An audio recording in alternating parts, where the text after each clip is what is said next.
Hi folks, Canadian Prepper here. So you may have recently seen the 3-part series I did where I interviewed 3 female preppers, survivalists, and homesteaders who provided their opinion on how they would fare in a grid down situation in all matters that pertain to females in a post-disaster environment. Now today you're going to hear my opinion in this in-depth after the collapse episode about females and SHTF. So let's get into it.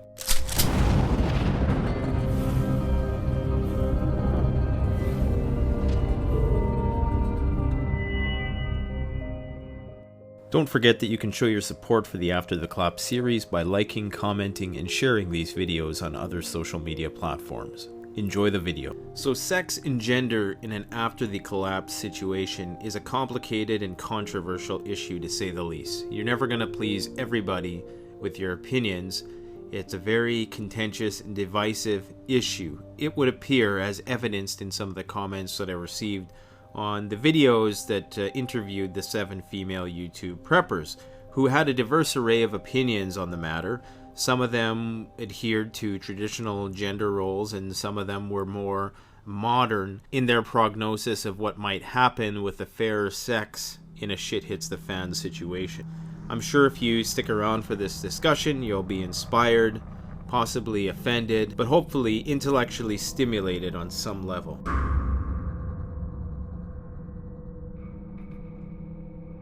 Now, in contemporary society, particularly in Western society, we have what must be viewed as a homogenization of the sexes.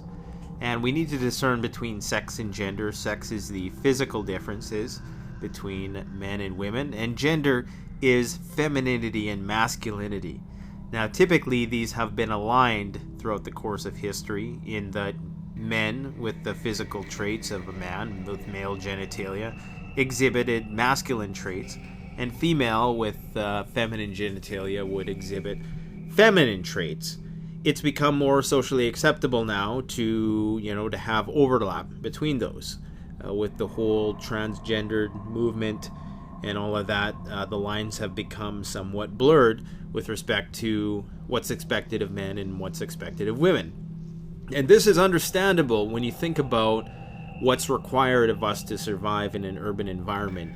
Really, in the modern world, it could be argued that you don't need sexes, because as we progress towards this transhumanist era, technology becomes a great equalizer in a lot of ways. So men no longer have to exhibit the characteristics that have defined them for thousands of years, and women no longer need to be trapped in those characteristics that had them bound for thousands of years, such as child rearing, nurturing, domestic responsibilities. Because the same Darwinian laws do not apply nowadays, like the whole survival of the fittest thing, men have become very emasculated, and women, conversely, have become more masculine, to a point where what you have is the homogenization of the sexes. So you have a technologically based society in which the Darwinian laws, which dictated our evolution up until this point, now serve very little purpose in ensuring the survival of any particular individual. So what happens then when this technological apparatus breaks down and those Darwinian laws reemerge? Well, sex and gender will slowly begin to coincide once again, because gender roles as they were for thousands of years will once again be dictated by physical characteristics. As much as many idealists would like to believe that everybody is equal on every dimension, the fact is that only holds true in an environment where those deficiencies that we might have in our physical characteristics are compensated for by technology. You take that technology away, guess what? It all goes back to the baseline. Once you take it back to the level of the law of the jungle, it doesn't matter how many hyperbolic portrayals of female heroines Hollywood shows us in these doomsday movies. The reality is, the absolute reality is going to be that women are going to regress to a more nurturing role, and men are going to regress back to a defensive or protector role. This is not something to be frowned upon. It's typically frowned upon because it's conflated with the civil rights movements. But the fact is, if you look anywhere in nature, different sexes perform different responsibilities. It's just the way we are. If it wasn't that way, we would all be women or we would all be men. So this emasculation of men is something that should be talked about, because many men no longer have to go and hunt and have to protect. None of us do, really, because we can just phone the police. Well, when you can no longer phone the police, guess what? You're either going to take matters into your own hands and deal with that situation to the best of your physical capability, or you will perish, and your family will perish. See, masculinity, in a lot of ways, is a trait that has necessarily had to be corralled and tamed, because it really isn't compatible with the postmodern world that we've lived in for many years, and neither is femininity in the nurturing sense. Extreme femininity and extreme masculinity are not compatible with the current social system that we have today. What I mean by that is this: you cannot be a woman who is a super nurturer and doesn't want to go to work and pay taxes and doesn't want to put her children into daycare and doesn't want to put her children into school and wants to homestead them instead. You can't be a man who is independent and self-reliant and self-sufficient in every possible way. You can't have that, because the rule of law prevents that, and our socioeconomic system as it stands is not compatible with that.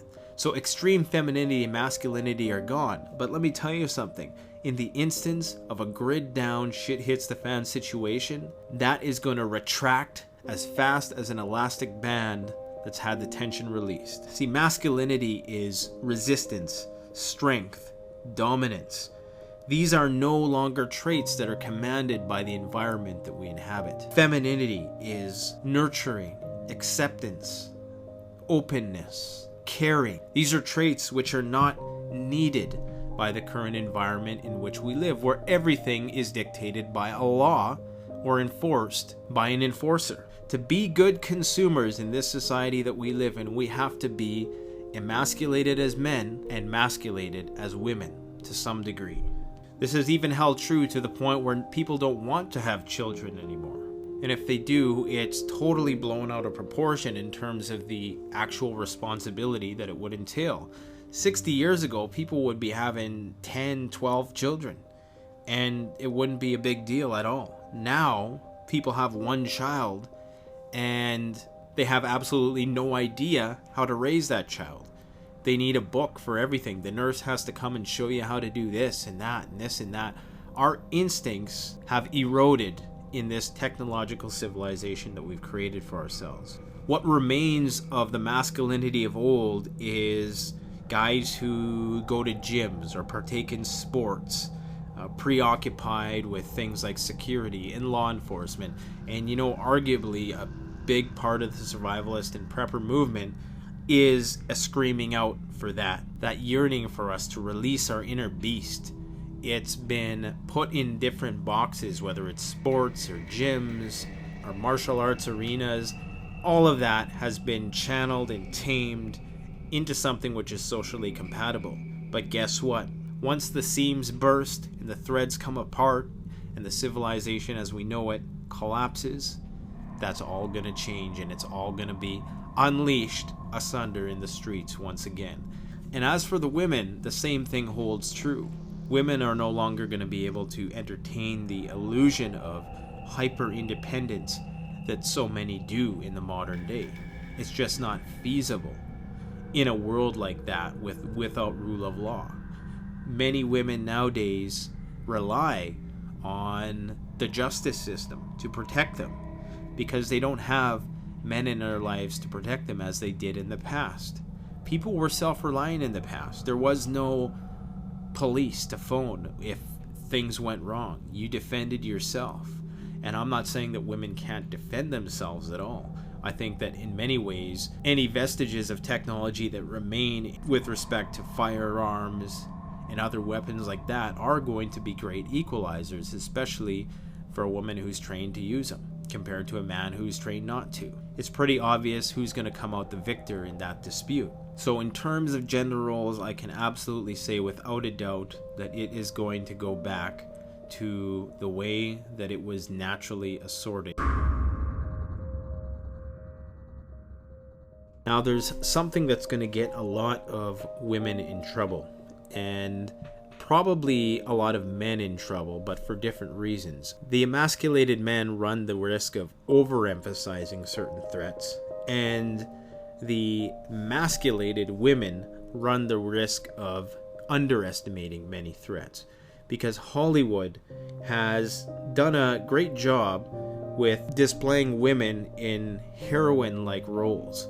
If you've watched most post-apocalyptic fiction that's been put out in the last 5 years in particular, a lot of the main protagonists are women. A lot of the heroes or heroines in the story are women. The people who save the world. The tough guys are now tough girls. And even if you look at a great example of this is in the Mad Max series, where Max didn't really play much of a role at all, other than to be a driver, while this emasculated woman with a shaved head pretty much kicked most of the ass in the movie. So people have been indoctrinated with a false understanding of the physical capabilities of both men and women. Because the reality is, the absolute reality is, and I don't say this boastfully, like I know some people talk about it like, oh, I'm a man, I'm stronger than a woman. I don't say it like that, because there's many ways in which the feminine characteristics are absolutely crucial and to be respected and not be seen as lesser than, but just different than. But the absolute fact is, men are physically stronger than women. This is why we've been the ones who've gone to war for centuries. And there's going to be a lot of Jane Wayne women out there who believe what they see in Hollywood and attempt to put that into practice, and they're going to fall short. And it's going to get them in a lot of trouble that they can't get themselves out of. The reality of the inherent patriarchy of without rule of law is going to hit them like a ton of bricks. Once again, I don't speak to this from a boastful place where I'm trying to subjugate women or anything like that. This is just reality. You have to understand that the alpha males of the world are not going to be dissuaded by the Hollywood myths of the female heroine. Now, this doesn't mean as women that you should aspire not to be able to defend yourself or wait for a man to defend you. Absolutely not. This just means that you need to keep those realities in mind, that when it comes down to the wire, when all of the great equalizers are removed from the equation, men are going to have a physical advantage over you. I don't care if you have black belts, whatever sort of belts. Yes, martial arts and skill can make up for that ability difference to a degree, but you have to be a black belt of the highest degree. I mean, you have to be very good at what you do to overcome brute strength. Now, there's another myth also about women, that women are going to be relegated to prostitution and that they're just going to be the playthings of all the alpha male gangbangers of the post-apocalypse. But I absolutely guarantee you that it's not going to happen without a big fight, because every woman you know is a sister, is a mother, is a daughter, is an aunt, is a niece, is a grandmother, and guess what? They probably have a lot of men in their life who will defend them to the death. I'm not talking about the proverbial white knight. I'm talking about their dads, their brothers, their sons. I can tell you right now, the affinity I have with my daughter and the affinity I have with my son is different. And I do think it's biological. Because if somebody messed with my son, they would be in trouble. You know, they would be in some trouble for sure. But if somebody messed with my daughter, I don't know what it is, but man, if you messed with my daughter, it's something else awakens within me, some tenacity that just is not released with respect to my son. And it's not, then somebody's going to come on and say I don't love my son as much as my daughter, and that's absolutely not true. Like, let's put it into perspective here. If somebody murdered my son, I would want revenge. If somebody murdered my daughter, I would want more than revenge. And I don't know why that is. I think it's something to do with how we're biologically programmed, because we understand that without women we cannot procreate our genes. or something like that. But women are going to probably outsurvive men for the same reason they have over the generations, because men go to war. Well, women in these domesticated roles don't see the front line of battle as much. Now, yes, when you're talking about conquered territories and women who get conquered and women whose men lose the battle, and then they, of course, have to become subordinates to the ruling alpha males, then yes, in that situation, their lives are going to be hard. But they're not going to be killed like men will be killed. See, men are seen as more threatening. They're usually going to be killed right away. So the idea that the post-collapse is going to be some big sausage party is an absolute misnomer. Even if you look at a species like ants, they're conditioned to protect the queen at all costs because they know that their progeny depends on it. Even in the instance of rape or conquering other females, the whole point is really, on a biological level, is to propagate your seed onto the next. Now, to me, rape is one of the most despicable acts that a person could partake in. But the fact is, the whole point of it from a biological perspective is not just to get off.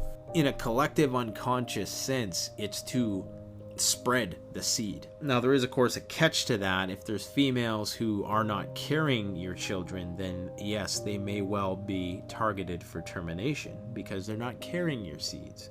So you want them to carry your own, of course. And so many delusional survivalists and preppers have this myth that women are just going to be the plaything of men, and all of the things that they couldn't achieve in this life are somehow they're going to have all these damsels in distress clamoring around them for security when the shit hits the fan.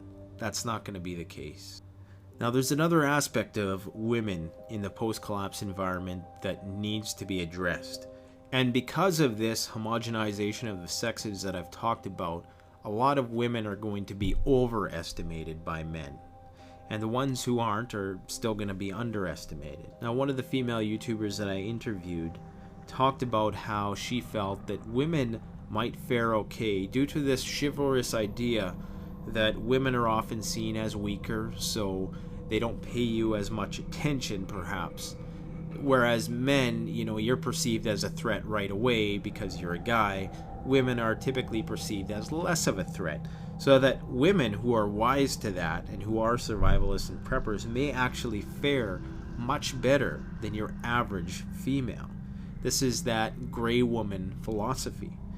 And women would make great saboteurs, spies, informants, assassins even.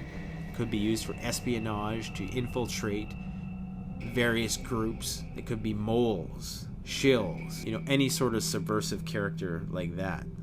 They could take on that role and probably do it much better than a man. Not without a cost, however, of probably being taken advantage of in a lot of ways.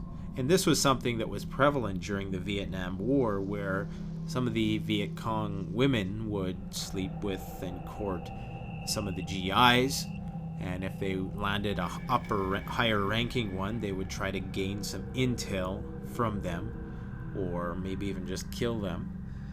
So they're not to be underestimated. Women have the capacity to be decisively strategic in their subversion of men if they want to. And this is another thing I think that didn't really come up in the female interviews I did, and it's women's ability to play games with the minds of men. And any man who's, over 25, 30 years old, you might have figured this out now. Women are much more emotionally adept and socially adept. And they see things that we as men might not see. So in that respect, I think that women have a capacity to manipulate men. This is depicted in all types of Shakespearean plays, Lady Macbeth. So women have that ability, and that shouldn't be underestimated. And I think that that is actually going to play a much bigger role than some people think. Sometimes I wonder if any patriarchy really is just a silent matriarchy of sorts, because it's the women in a man's life who come to shape his conscience, and the woman of a man's choosing can have a very significant impact in the decisions that he makes. So women are more likely to get help, indeed. Women are seen as less risky, of course, and they're more likely to be trusted. They're more likely to be assimilated and accommodated, and this is due to that whole chivalry thing. So once again, women have another advantage that would keep them alive. Alright, so stay tuned for part 2, and don't forget to get your entry in for the Apollo Tactical Bow System. I will post a link here and in the description. Thanks for watching. Canadian Prepper out.